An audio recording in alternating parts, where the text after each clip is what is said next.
Okay, let's unpack this. Today, we're diving deep into some really impactful stories coming out of Southern California. We're drawing on excerpts from top 5 stories this week from the Observer Group newspapers of Southern California, dated July 16th, 2025. Right. And what's compelling, I think, is how these headlines, they seem local, right?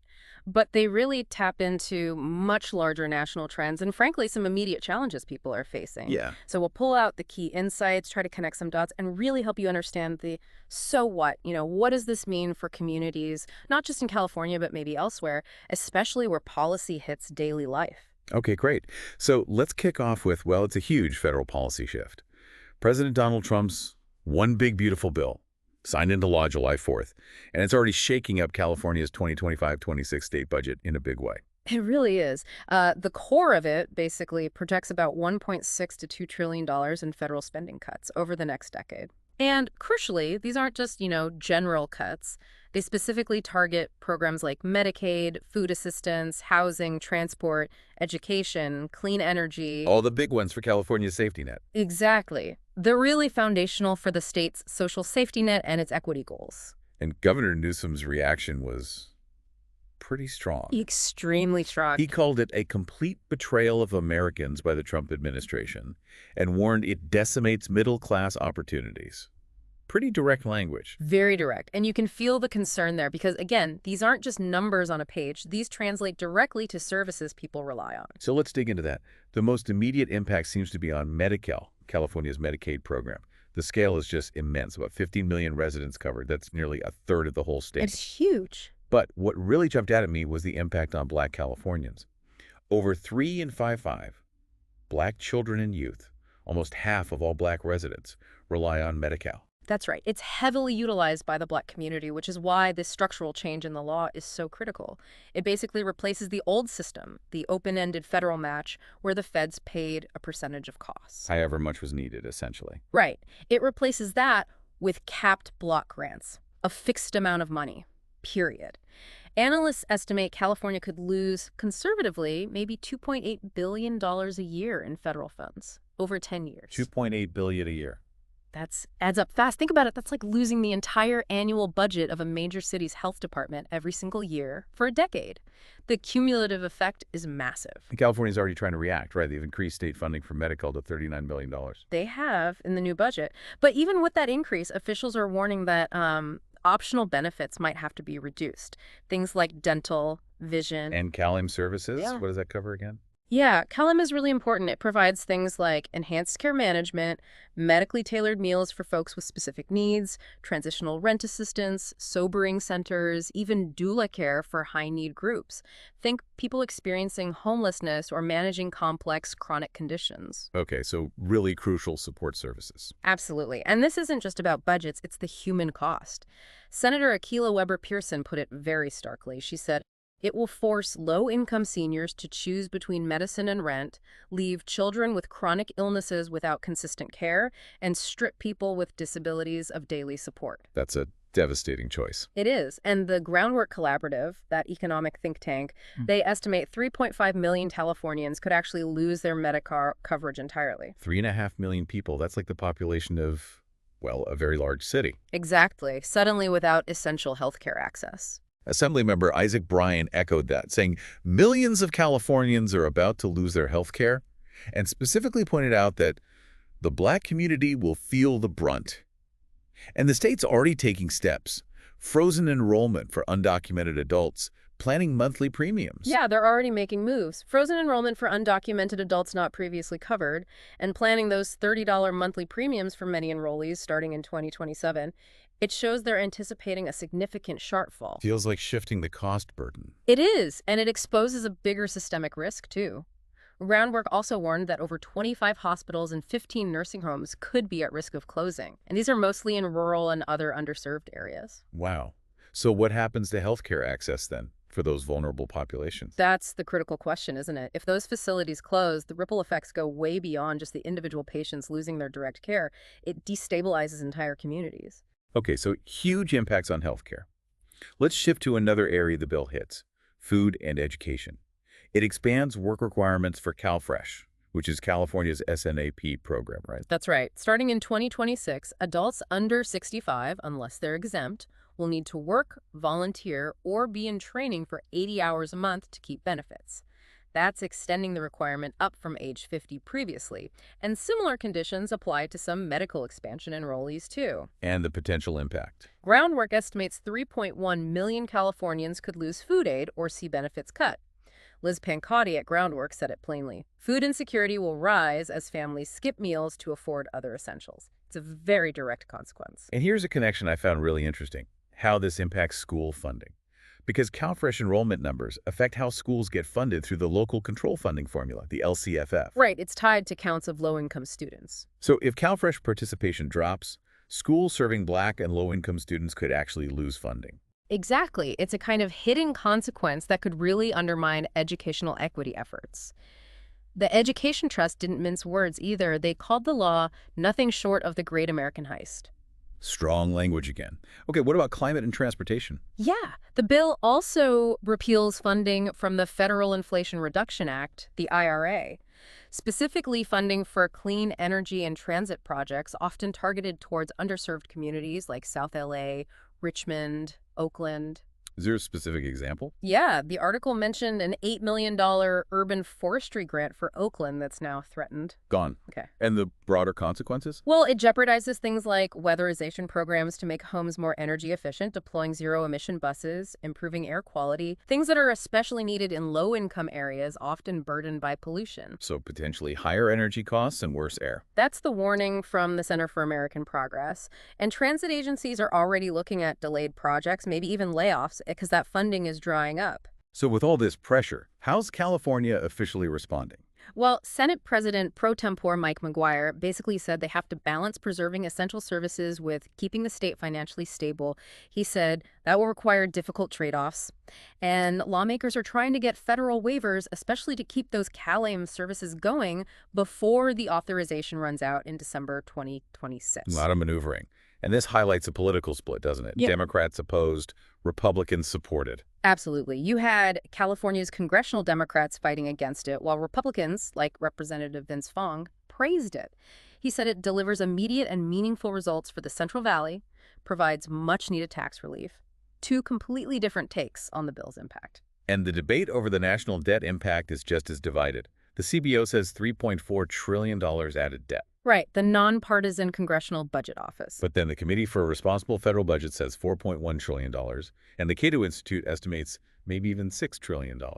Yeah, huge range in estimates, which just underscores the massive economic debate around this whole thing. So how do we sum up this whole federal bill situation? I think the Benga Ajalor from the Center for Budget and Policy Priorities put it quite well. He said, basically, people are still going to get sick, they're still going to have babies, but now the cost of care will shift to hospitals and the state. That's not good policy. It's just moving the burden downstream. You know, supporters say it cuts fraud, critics say it hurts recipients to fund tax breaks for the rich, and it leaves California's budget fixes looking pretty precarious. A really complex situation. Okay, let's pivot now from government policy to corporate pressure points. Let's talk about Target. They're dealing with falling sales, less foot traffic, and this escalating boycott. Yeah, and what's interesting, or perhaps telling, is how Target's tried to handle it. They seem to be spending a lot on celebrity deals, high-profile partnerships, but apparently not really engaging with Black-owned media. Which seems counterintuitive given the issue. Right. It suggests maybe a misread of what authentic engagement or accountability might look like to the community raising concerns. So what's the root cause here? It goes back to that DEI pledge. Exactly. After George Floyd's murder, Target announced this big $2.1 billion commitment, expanding Black-owned brands, diversifying leadership, improving the shopping experience for Black customers. But then, organizers say, they quietly started backing away from it. And the feeling is they try to use marketing and donations as a substitute for, like, genuine follow-through and accountability. And the boycott started where? Minneapolis? Yeah, launched February 1st in Minneapolis by civil rights attorney Nekima Levy Armstrong, Monique Cullors Doty, and Jaylani Hussein. They actually sent an open letter to the National Baptist Convention, the NBC, accusing Target of abandoning Black communities under political pressure from the Trump administration, and also funding prosecutorial strategies that disproportionately hit Black youth. Which is interesting because the NBC itself actually signed a deal with Target in June, a $300,000 three-year deal. Levy Armstrong had a pretty powerful quote. She did. Target's complicity in mass incarceration is not just bad PR, it is a civil and human rights crisis. Black children were caged, black families were torn apart, black communities were devastated.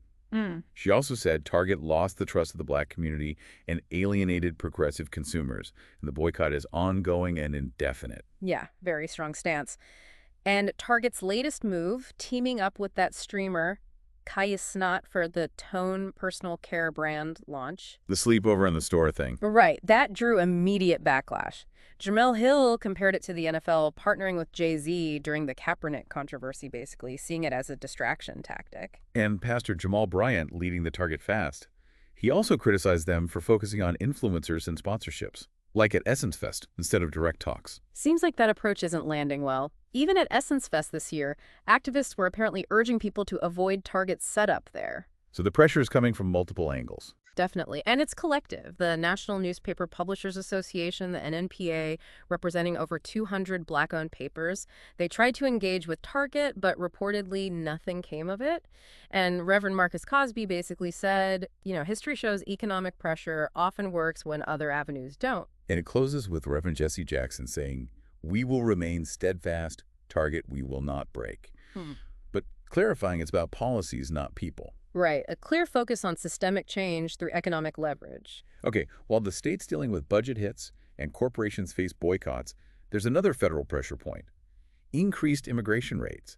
Let's talk about how California is resisting that. Yeah, and the resistance has been immediate and really strong. From elected officials, grassroots groups, calling the federal actions immoral. And you can see why when you look at what happened July 7th. About 90 armed federal agents, National Guard, Border Patrol, they swarmed MacArthur Park. Which is seen as the heart of LA's immigrant community, right? Very much so. And Mayor Karen Bass was actually there on the scene. And she didn't hold back either. She said the administration is treating LA as a test case, pushing its agenda, pushing aside the Constitution. And she said LA is taking them to court and will not be intimidated. That's a strong stance. Governor Newsom backed her up, too. He called what happened at MacArthur Park a disgrace. What theater? And he assured people, we have your back to push back against this cruelty. Shows a really unified front from state and city leadership. And this connects directly to the state's identity and economy, doesn't it? Newsom's office put out some powerful numbers. Really powerful. Over 11 million immigrants in California. Almost half of all kids in the state have at least one immigrant parent. Immigrants are a third of the workforce. 40% of entrepreneurs? 40.3%. And immigrant households paid almost $62 billion in state and local taxes just last year. So you can see why the state is pushing back so hard. Exactly. It's woven into the fabric of the state. So Mayor Bass issued Executive Directive Number 12 on July 11th. It basically strengthens rules against using city resources for immigration enforcement, boosts resources for families affected, and demands records from the feds about these operations. The directive explicitly says these raids have heightened fears, torn apart families, disrupted the immigrant community. Senator Maria Elena Durazo called the MacArthur Park incident federally sponsored fear, adding that putting armed agents in a park where kids play is indefensible and outrageous. Yeah, a really stark image.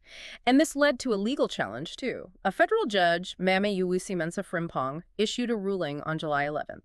It says ICE agents need reasonable suspicion for stops. They can't use racial profiling. And crucially, detainees must have access to lawyers. Okay, so that could have a real impact on how these operations are conducted. That's the big question. How will it play out on the ground? Will it be a significant check on these tactics? We'll have to see. And the community isn't just relying on officials, right? There's direct action, too. Absolutely. Activists like the Community Self-Defense Coalition are calling for a boycott of Home Depot. Home Depot. Why them? For allegedly staying silent while federal agents arrest suspected undocumented immigrants on their properties. And they're planning a general strike for August 12th.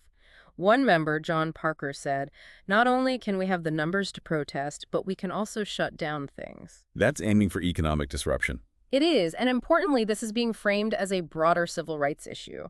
Black Women for Wellness and other groups held a press conference declaring, "This is our fight, too." Connecting the dots. Exactly, pointing out that Black people are disproportionately targeted by law enforcement anyway, regardless of citizenship status, and Black migrants face much higher deportation rates. So they argue, ICE raids are as much a Black issue as a Latino one. Their press release stated these raids use the same tactics of violence, surveillance, displacement, racism, and over-policing that have historically targeted Black communities. Yeah, it really broadens the frame. And Senator Lena Gonzalez, chair of the Latino caucus, asked from the Capitol when discussing these raids, liberty and justice for who? A powerful question indeed. Okay, let's shift gears slightly to another major California challenge. Yeah. Wildfires. 6 months after the Eaton Canyon and Palisades fires, Governor Newsom announced a recovery plan. Right. And what really struck me was how Newsom focused on the human element. Commemorating those lost, he noted that in Altadena, the average age of those who died was 77, great-grandparents, not just grandparents. It just grounds the tragedy in personal loss. Yeah, it does. But there's also been progress on the cleanup. Impressive progress, actually. They're reporting the cleanup is 96% complete, describing it as record-breaking speed. Newsom issued, 23 executive orders to speed things up, approved a $2.5 billion relief package, got another $3 billion from FEMA and the Small Business Administration. So significant resources are flowing in. Definitely. But the devastation was immense. Pasadena's mayor, Victor Gordo, mentioned the Eaton fire alone killed 17 people. Between the two fires, Eaton and Palisades, over 30 lives were lost. And interestingly, while the Palisades fire burned more land, 36 square miles, versus Eaton's 22, the Eaton fire destroyed far more structures, almost 9,400 compared to 6,800. Just different kinds of destruction. And L.A. County announced a rebuilding plan. Yeah, Supervisor Catherine Barger announced L.A. County Forward Blueprint for Rebuilding. It aims to streamline permits, fix infrastructure, strengthen supply chains, bury power lines, upgrade water systems, offer tax relief, boost local support. A pretty comprehensive approach. Sounds like it, but there were political tensions simmering underneath, too. There were. Mayor Bass was supposed to speak at that recovery announcement, but couldn't because she was dealing with that federal deployment at MacArthur Park. Ah, right, the timing overlap. Exactly. And Senator Padilla and Representative Judy Chu were there, criticizing the Trump administration for threatening to withhold emergency funding. Padilla said wildfires have no political affiliation and argued now is the time to invest more in FEMA, not attack it. It shows that federal-state friction, even during disaster recovery. And finally, the insurance problem isn't going away. No, it's a huge ongoing concern. Newsom talked about the issues with insurance companies pulling back or raising rates astronomically. He mentioned plans for a supplemental package to try and fill those coverage gaps for homeowners, trying to restore some hope, as he put it. It's a tough, ongoing battle. Definitely. Okay, for our final deep dive today, let's look at a really persistent economic issue. The retirement gap for Black Americans. Even when incomes are rising, this gap remains. Yeah, that's one of the most fascinating and, frankly, concerning findings from this new report by the Employee Benefit Research Institute, EBY. Based on their 2025 Retirement Confidence Survey, they found the wealth gap remains wide at every single income level. So it's not just about earning more money. Apparently not. The data is pretty stark. Among households earning $75,000 or more so, relatively high earners, only 33% of Black Americans reported having $250,000 or more saved and invested. Compare that to 63% of non-Black Americans at the same income level. Wow, that's a huge difference, 33% versus 63%. It really highlights that disconnect between income and accumulated wealth. And a major barrier identified was debt. Huge barrier. 63% of those higher income Black households said debt is a problem. Compare that to just 45% of non-Black households in the same bracket.